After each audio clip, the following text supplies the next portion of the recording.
What's up, guys? It's Desert Fox, and we have an Xbox review. Yeah, we'll just consider this GNU or whatever. Yeah, gaming news update. I haven't done one in a while. Been busy with work, but today was the review event. The Xbox. Right off the bat, Xbox One. Wasn't expecting that as a name really.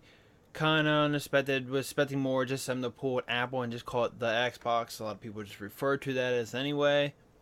That or Infinity was going around because ooh late turn outside, and I guess you could have the cheesy infinite possibilities as your thing, but no, they went Xbox One. I guess I kind of get it. It's supposed to be, it's a new generation. This is supposed to be a rehash of it, or not rehash, refresh.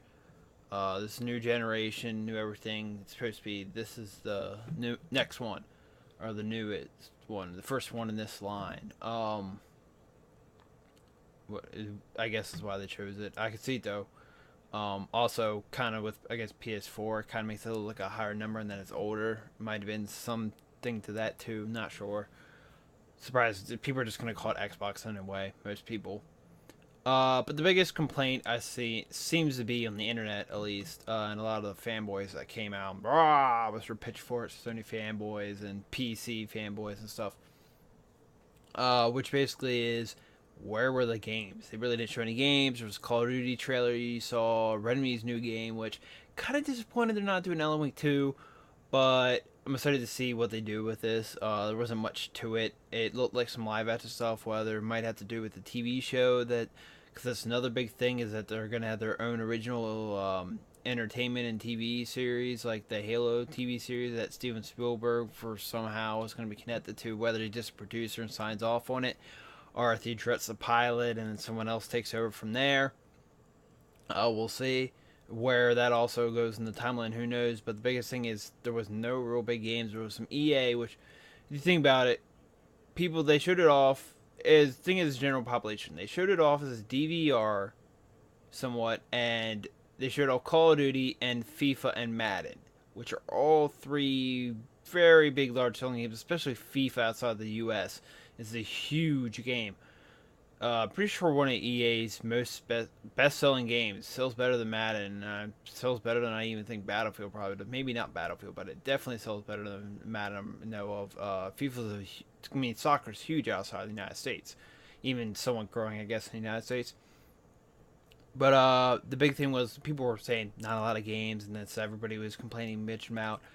The reason they came out with this was a hardware review event. It was come out to show up the hardware, and they also came out with the entertainment functionalities. And then, oh, here's some trailers for a few things. And we'll also say how many games we have in the works for the year, which apparently is 12 games over the next year once it launches. 8 of them, I guess, new IPs. But yeah, they'll be at E3. They've already said that. They even said that before on Major Nelson's podcast before the review ran. Apparently, that it's going to be E3. These are going to be their games because it makes sense. Why would you come out and show everything right away, 20 days before E3 even happens? It just wouldn't make sense. Because then what are they going to do? Come out on stage at E3 and be like, "Oh, sorry guys, we showed you everything 20 days ago." There's nothing to show you really, except maybe the same trailers again. There wasn't a lot of fuck ups. Apparently, though, there's some confusion now because the VP Microsoft is saying some things that other people aren't, and then different source news organizations are. Kotaku, for one, is taking stuff out of context and taking just what they want, make articles, because of course it'll get more views and then they get more ad revenue, and I ran about that for a while. Journalists doing that need to get their shit together and do their jobs right, not pull shit like that. But I'll keep going. Yeah, E3. There's gonna be E3. I think the biggest thing, and I think we'll see, is a trailer from Black Tusk Studios. Now, but you might not know what Black Tusk Studios is. Black Tusk Studios is a developer that Microsoft has been building the past couple of years and been putting a lot of money into, and they're a pretty big developer, pretty large now, up in Vancouver. Basically, from some hirings, it looks like it's next gen FPS is what they were saying, and apparently there was a statement saying about them. Pretty much their job is to, or they're supposed to, build the next Halo for Microsoft. Not actual Halo game. That's 343 does that, but as far as big in terms for Microsoft as Halo was, huge driver, and if that's out in the first year on the next Xbox and it ends up being good, that'll be a huge push. Especially it's another amazing, really high end game like Halo is, where they Microsoft gladly shells a lot of money at them like they did for 343, which paid off. So, but yeah, E3 will be all about the games. You'll have probably some Xbox Live Arcade games, or if they change the name or whatnot into the next generation, who knows? You may get a price point at one point. E3 is still iffy for the price points. They may mention how they're gonna do, which a lot of people might not know. If you go into a Microsoft Store, actually, you can buy the Xbox Live Arcade Edition. I'm pretty much sure it is, or no, I guess it is now the. It's the lowest, the cheapest one, the smaller slim. I guess I don't sell the arcade anymore. Actually, now I think about what I'm thinking, but you can purchase it kind of like a phone, where you pay $100. Yeah, it's the smallest slim. I'm pretty sure. The you pay $100 and you pay so much every month, kind of like how people are conditioned for this for phone plans and stuff. How you pay for most phones unless you have prepaid. And that there's a lot of rumors that's going to be pricing model like they're probably going to run around a $500 price tag is what the Xbox and PS3 or PS4 are the same. They're going to be expensive. This is newer hardware. They're going to be expensive. I mean, you can't have the stuff in there without that. But they're probably going to be around a $300 charge, I would say, for the next Xbox. And then what you'll do is you'll pay, rumor is like $15 a month, but that goes to your Xbox Live Gold, and then you'll have Xbox Gold. Like you have to have a Gold subscription for 2 years, but you can pay it at right off the bat at a cheaper price.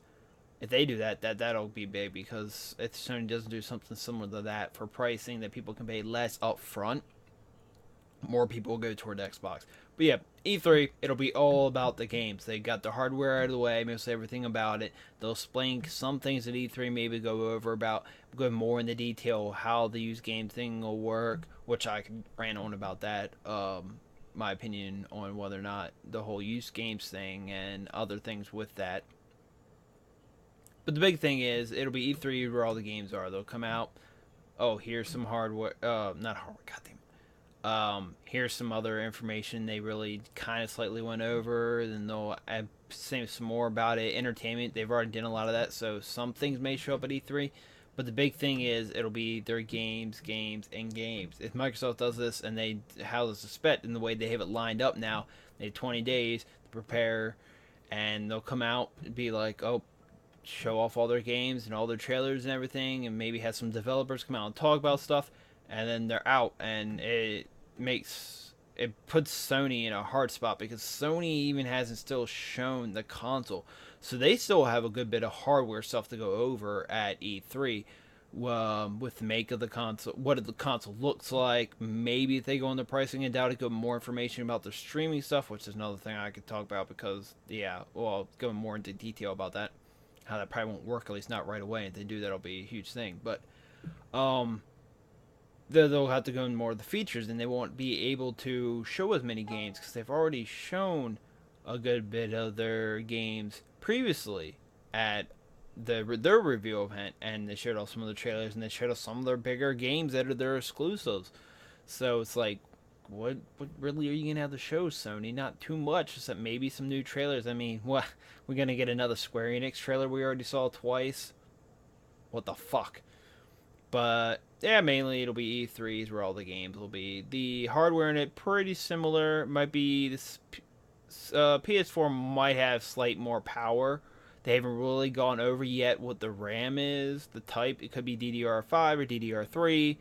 They haven't gone over that yet, fully Microsoft. So I know PS4 is using DDR5, but Microsoft might be going with DDR3 because of supply problems. Because there might be a limit on the PS4s when they first come out. Because the problem is DDR5 is the same memory that and RAM that the newer graphics cards use, like a GTX 680 or the Titan or the AMD ones. That's what they use, so they're already going to be funding for that. That may be one reason Microsoft went with that, and also the processor matters more overall. But that's basically my thoughts on it. If you're wondering where the games were and why Microsoft really didn't show any games, it was mainly hardware and entertainment. That's why that's for E3. That's what E3 is for. This was a hardware reveal, and I think so a lot of people didn't realize that and forgot. They thought they were going to come all out, and they don't realize when a business you don't want to do that, because then if they would have came out all today, showed out everything, they have nothing really for E3, nothing new. Sony could come out of E3, show some new stuff, and they have that mind share. Then they won E3, and they're going in, and they have the next couple months if they would just keep that up and slowly reveal some stuff and gain the people's favor. Then the time a console launches, PS4 is on everybody's mind, and not the next Xbox. Well, not everybody's, but a lot of people's. But that's just basically my thoughts on it and why they did what they did. But yeah, there'll be more on that. I probably went on a little too much, ranted a little bit, but fuck it. All right, what the fuck are you guys still doing here?